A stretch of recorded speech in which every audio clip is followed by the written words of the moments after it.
Selamat siapapun yang datang ke Palembang ini, walaupun agamanya beda, walaupun akidahnya beda. Ada orang non-muslim yang datang ke Palembang ini tiba-tiba pulang hilang kepalanya. Enggak ada. Paling-paling hilang rendangnya. Itu pun kalau niatnya betul tulus.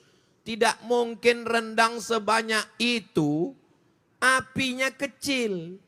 Menurut ilmu perendangan, itu rendang itu mesti dimasak paling tidak 4 jam baru matang. Apinya mesti besar.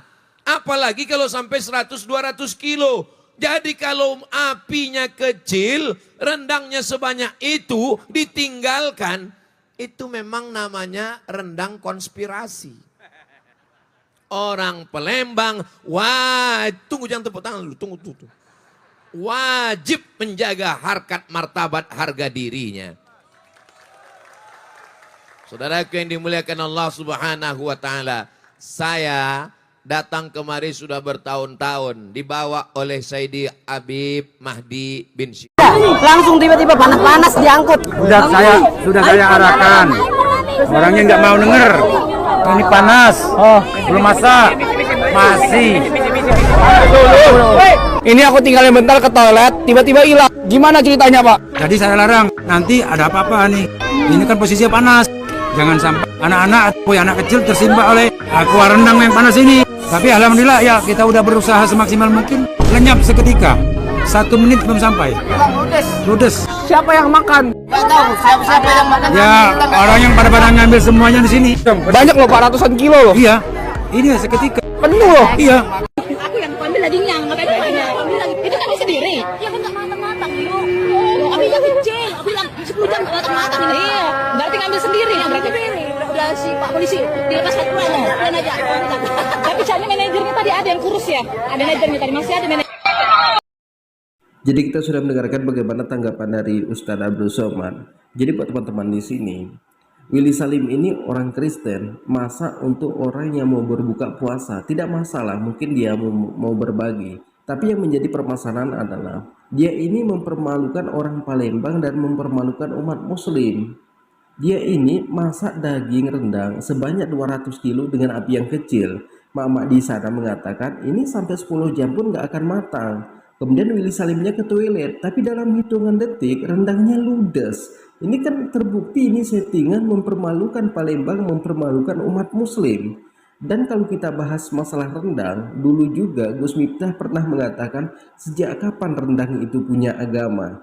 Jadi kepada teman-teman di sini kita dengarkan bagaimana permasalahan rendang yang dulu juga beberapa tahun yang lalu. Selamat menyaksikan. Assalamualaikum warahmatullahi wabarakatuh. Allah Subhanahu wa taala berfirman di dalam surat Al-Baqarah 168. Bismillahirrahmanirrahim. Ya ayyuhan nas kulu mimma fil ardi halalan thayyibah. Wahai para manusia, makanlah makanan yang halal dan baik yang ada di muka bumi. Kewajiban makan makanan yang halal itu kan untuk orang Islam ya. Orang non-Islam ya terserah mau makan apa. Termasuk mau dimasak dengan bumbu apa, dengan cara apa, ya selera mereka.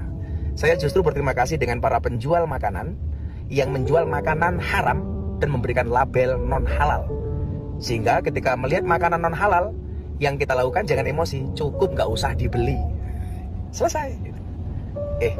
Ngomong-ngomong, sejak kapan ya rendang punya agama?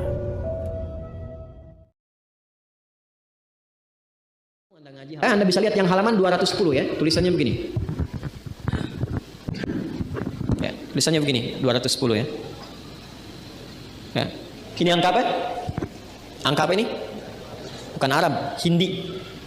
Hindi. Kalau Arab tuh yang begini. Nah, 210. Ini Arab. Ya. Kalau yang begini Romawi. Nah, ya. Ini angka Arab. Jangan salah. Ya, yang berkontribusi untuk merumuskan angka seperti ini itu orang Arab. Ya. Ya, kita menghargai setiap penemuan yang bermanfaat, begitu kan? Nah, karena itu jangan pernah mengecilkan siapapun.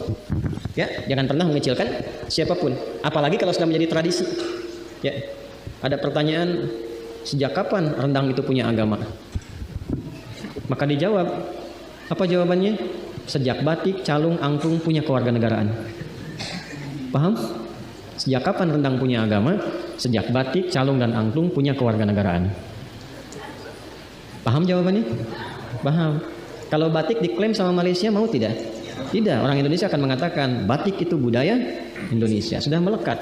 Calung, angklung itu budaya Indonesia, melekat ke Indonesiaannya, karena itu tidak ingin diklaim oleh negara-negara lain. Pertanyaannya, sejak kapan batik punya kewarganegaraan? Kan sama saja. Artinya itu pertanyaan yang tidak berfaedah. Kenapa? Karena memang itu sudah menjadi bagian dari budaya yang melekat. Dalam kaidah usul fikih dikatakan al-'adatul muhakkamah. Kalau sudah melekat, yarhamukallah, sudah melekat, sudah baik dikenal dengan itu, maka jadi hukum. Kalau sudah jadi hukum, maka dikenal oleh masyarakat. Kalau berbeda dengan itu, rasanya nanti ada sesuatu yang nyeleneh, menyimpang. Rendang itu produk masyarakat Minang. Budaya di Minang, falsafahnya berbunyi, adat bersanding syara, syara bersanding kitabullah. Karena itu setiap yang keluar dari Minang lekat dengan syariat, walaupun produk makanan. Jadi jangan tanyakan tentang agamanya. Kalau bertanya tentang agama pada makanan, itu pertanyaan kurang kerjaan. Paham ya? Maka jawabannya pun dijawab dengan yang senafas dengan itu. Jelas? Karena saya pas mau ngajar ada pertanyaan itu gitu kan. Nah itu agak janggal. Karena itu kalau ada yang sudah jelas jangan aneh-aneh lah ya. Supaya tidak muncul kegaduhan-kegaduhan. Kita sudah mendengarkan bagaimana penjelasan dari Ustadz Hadidayat. Jadi buat teman-teman di sini, mungkin ada saudara kita yang non-muslim mau berbagi makanan dengan kita. Selagi makanan itu halal, kita terima.